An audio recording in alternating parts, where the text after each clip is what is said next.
జీవవాక్యము అనుదినము నడిపించు జీవవాక్యము బాధలలో బ్రతికించు జీవవాక్యము చీకటిలో వెలిగించు జీవవాక్యము ఆపదలో ఆదరించు జీవవాక్యం ఆపదలో ఆదరించు జీవవాక్యము జీవవాక్యము జీవవాక్యము జీవవాక్యము జీవవాక్యం. దేవుని నామానికి మహిమ కలుగునుగాక. క్రీస్తునందు ప్రేమైన దేవుని బిడ్డలారా, ఈ దినము డిసెంబర్ 10వ తేదీ లేఖన భాగము ప్రకటన గ్రంథము 1వ అధ్యాయములో నుండి దేవుని యొక్క వాగ్దానాన్ని మనం గమనిద్దాం. 6వ వచనము, మనల్ని ప్రేమించుచు పాపముల నుండి మనల్ని విడుదల చేసెను. అవును, యేసు ప్రభువారు ముందుగా మనల్ని ప్రేమించి మనం చేసిన పాపాల నుంచి మనల్ని విడుదల అంటే మన పాపములను కడిగి వేస్తాడు. అపోస్తలుడైన పౌలు గారు ప్రభువును నమ్ముకోకముందు అతడు సౌలుగా సంఘాన్ని హింసించేవాడు, సంఘాన్ని బాధపరిచేవాడు, హింసకుడు, దోషకుడు, హానికరుడైన సౌలుని దేవుడు దర్శించినప్పుడు మరి దమస్కు పట్టణంలోనికి వచ్చి ఎప్పుడైతే దేవుడు దర్శనం పొందుకున్నాడో ప్రార్థన చేస్తున్నాడు. అననీయ వచ్చి చేతులు ఉంచి ప్రార్థన చేసి, నీ పాపములు కడిగి వేసుకొనుము.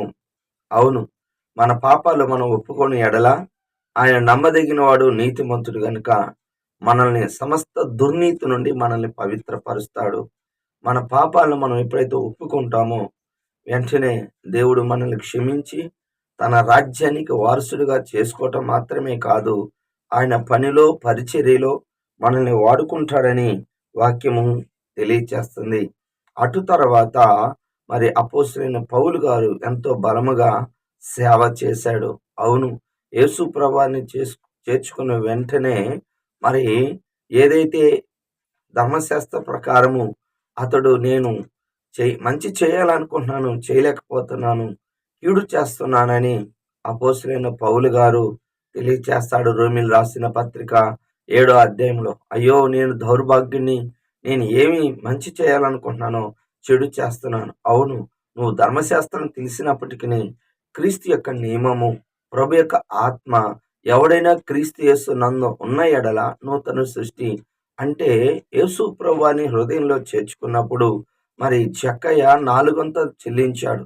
ధర్మశాస్త్ర ప్రకారము ఎవరిదైనా మనం తీసుకున్నప్పుడు 4 చెల్లించాలి. అలాగనే అది ఎప్పుడు నెరవేర్చగలిగాడు? అయితే ధర్మశాస్త్రం తెలిసినప్పుడు కాదు, కానీ క్రీస్తుని చేర్చుకున్నప్పుడు ఆ యొక్క మనస్సుని అంటే ఆ యొక్క దేవుని యొక్క ఆజ్ఞను పాటించే శక్తి వచ్చేస్తుంది. అదే క్రీస్తు నియమము.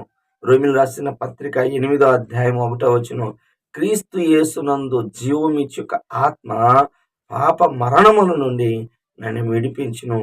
ఇప్పుడు ఆయన స్పష్టంగా చెప్తున్నాడు, నేను చేయగలుగుతున్నాను యేసుక్రీస్తునందు. 2 కొరింథీ 5:17లో యేసుక్రీస్తునందు ఉన్న ఎడల వాడు నూతన సృష్టి. అవును, సౌలు పౌలుగా మారిపోయాడు, జక్కయ్య అబ్రహాం కుమారుడిగా మారిపోయాడు పాపాలు ఒప్పుకున్నప్పుడు. అలాగనే మనం పాపాలు ఒప్పుకున్నప్పుడు మనము సమస్త దుర్నీతిని పవిత్రపరచబడతాం, ఆయన బిడ్డలు అవుతాం, సేవ చేయటానికి కూడా యోగ్యులం అవుతాం. ఒప్పుకోవలసిన పాపాన్ని మనం చూసినట్లయితే 8వ వచనము, మరి యేసు ప్రభువారిని సిలువలో వేసిన మరి యేసును అంగీకరించిన వారిని ఆ జనులందరూ ఒకానొక దినాన యేసు ప్రభువు 2వ రాకడలో మరి ఆయనను చూచి అనేక మంది రొమ్ము కొట్టుకుంటారు, బాధపడతారు. యేసుని ఎందుకు మేము నమ్ముకోలేదా, ఎందుకు విసర్జించామా అని ఎంతో బాధపడతారండి. అవును, జలప్రళయక ముందు తిని తాగి సుఖించారు. ఎప్పుడైతే ఓడలోనికి ప్రవేశించారో నోవహు కుటుంబము, మరి జలప్రళయం వచ్చినప్పుడు వాళ్ళు ఎంతో రొమ్ము కొట్టుకొని కిటికీ తలుపు తీయమని ఉంటారు, కానీ ఆ కిటికీ తలుపు వేసింది ప్రభువే. మరి నువ్వు ఆయన వచ్చినప్పుడు సిద్ధంగా లేకపోతే, ఆయన యొక్క రాకడలో నువ్వు ఎత్తబడకపోతే, విడవబడినప్పుడు నువ్వు ఎంత కేకలేసినా, ఎంత కొట్టుకున్నా, అయ్యా తలుపు తీయండి అని ఎంతగానో ప్రయాసపడ్డా, బుద్ధి లేని కన్యకులు ఆ రాత్రి వేళ నూనె తెచ్చుకొని దాని సిద్ధుల్లో మరి నాయన ఒకప్పుడు నూనె లేదు, తర్వాత నూనె తెచ్చుకొని డ్యూటీలు వెలిగించుకున్నారు. మీరెవరో నాకు తెలీదు. ఎంత తలుపు కొట్టినా గాని తలుపు మీరెవరో నాకు తెలియదు అంటాడు. అవును, ఆయన మరి సిద్ధపడిన వారిని దేవుడు తీసుకెళ్లే దేవుడు. అంటే ఆయనకి మరి ఆయన సమీపంగా ఉన్నప్పుడు ప్రకటన గ్రంథం 3:20 అంటాడు, నేను ఇదిగో హృదయం అనే తలుపు ఎదుట ఉండి తట్టుచున్నాను. ఇదిగో ఎవడైనా నా స్వరం విని తలుపు తీసిన ఎడల నేను అతనితో కలిసి భోజనము చేదును. నిజమండి. మరి అటువంటి సమయము నీకు దేవుడు ఈ భూమి మీద నీకు ఆయుష్ ఆరోగ్యం ఇచ్చినప్పుడే, ఇప్పుడే నువ్వు క్రీస్తుని రక్షకుడిగా అంగీకరించాలి. సమయము దాటిపోయినప్పుడు మనం ఏమీ చేయలేం. గుర్తుపెట్టుకోండి, జల ప్రళయంలో నశించారు. ఎంత ప్రదేయపడి ఉంటారో, నోహుని ఎన్నిసార్లు కేకలు వేసి ఉంటారో, మరి రిజల్ట్ లేదు. వాళ్ళు నీట మునిగిపోయారు. జాగ్రత్త. పాపం వల్ల వచ్చే జీతం మరణం. అంటే దేవుడు ఆజ్ఞ మీరటమే పాపం. వాళ్ళ ఆజ్ఞ మీరారు కనుకనే దేవుడు వాళ్ళని శిక్షించాడు. చివరిగా 9వ వచనం, యేసును బట్టి మనకి శ్రమలు ఆ రాజ్యములో ఉన్నవి. అవును, ఒక్కోసారి యేసును బట్టి ఇప్పుడు ఈ యొక్క ప్రకటన రాసిన మరి యోహాను గారు కూడా యేసు ప్రభు యొక్క రాజ్యమును సువార్తను ప్రకటించిన బట్టి ఆ యేసు ప్రభుని బట్టి ఆయనకి శ్రమే వచ్చింది. ఆయన్ని బట్టి ఆయన పద్మస్ దీపంలో ఆయన గురించి సాక్ష్యం ఇచ్చాడు యోహాను గారు. ఏమని సాక్ష్యం ఇచ్చారు? ఆ నిత్య జీవం గురించి మేము సాక్ష్యం ఇస్తున్నాను. ఆయన దేవుడు, ఆయన ప్రభు, ఆయన సజీవుడు, ఆయన తిరిగి లేచిన దేవుడు, ఆయన మనిషి కాదు, ఆయన సాక్షాత్తు దేవుడే అని ప్రకటించినప్పుడు అందును బట్టి పద్మస్ దీపములో మరి యోహాను గారిని బంధించారు. ఆయన మనకి వాక్యం సెలవిస్తుంది.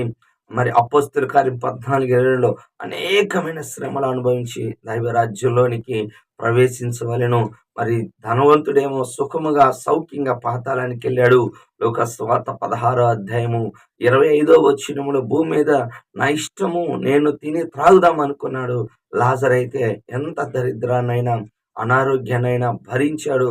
అందును బట్టి అతడు అంటే అదే కాకుండా దేవుని దూషించలేదు. మరి విశ్వాసము చేత మరి అబ్రహాము రొమ్మున ఆనుకొని పడ్డాడు. అంటే దేవుణ్ణి దూషించలేదు. తన స్థితిని బట్టి ఎప్పుడు కూడా ప్రభు నాకు అన్యాయం చేశాడని చెప్పలేదు, కానీ శ్రమ అనుభవించాడు. శిలువ తర్వాత మహిమ, శ్రమ తర్వాత మహిమకు మరి యోగ్యత. గమనించండి, ఆయనతో పాటు మన శ్రమ పడిన ఆయనతో పాటు వారసులం అవుతామని వాక్యం సెలవిస్తుంది. ఏ విధంగా సమయం సందర్భాన్ని బట్టి వాక్యాన్ని బట్టి మరి శ్రమ కలిగినప్పుడు సంతోషించు, దేవుడు నిన్ను మెచ్చుకుంటాడు. దేవుడి మాటలు దీవించును గాక. ఆమేన్. ప్రార్థన చేసుకుందాం. ప్రేమ కలిగిన తండ్రి యేసయ్యా, నీకు వందనాలు. ఈ దినం నీ కృపలో నీ దయలో ప్రభా మాకిచ్చిన నీ గొప్ప ధన్యతను బట్టి నీకు స్తుతులు స్తోత్రములు తండ్రి. పరిశుద్ధుడా తండ్రి, మమ్మల్ని నువ్వు ప్రేమించావు, మా పాపాను క్షమించావు తండ్రి, నీకు వందనాలు. అయ్యా మేము మీ బిడ్డలమే ప్రభా. అయ్యా మేము తండ్రి దేవా, నాయనా తండ్రి దేవా, సమయములోనే సిద్ధపాటు కలిగిన రాకడి సిద్ధపడే వాళ్ళముగా దయచేయండి. నీ మాటలు వినే వాళ్ళముగా దయచేయండి. నీ చిత్తానుసారంగా మేము నడుచుకునే వాళ్ళంగా దయచేయండి.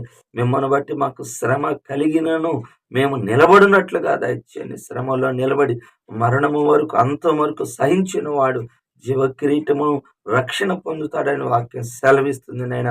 అలాగా మేము ఉండునట్లు కృప చూపించండి. ప్రతి బిడ్డని ఆదరించండి, ఓదార్చండి. వాళ్ళ అవసర తక్కువలు మీ నామంలో తీర్చమని యేసు నామంలో ప్రార్థిస్తున్నాను తండ్రి. ఆమేన్. తండ్రి యొక్క ప్రేమ, కుమారుని యొక్క కృప, పరిశుద్ధాత్మ దీవెన సదాకాలం మనందరి తోడై ఉండును గాక. ఆమేన్.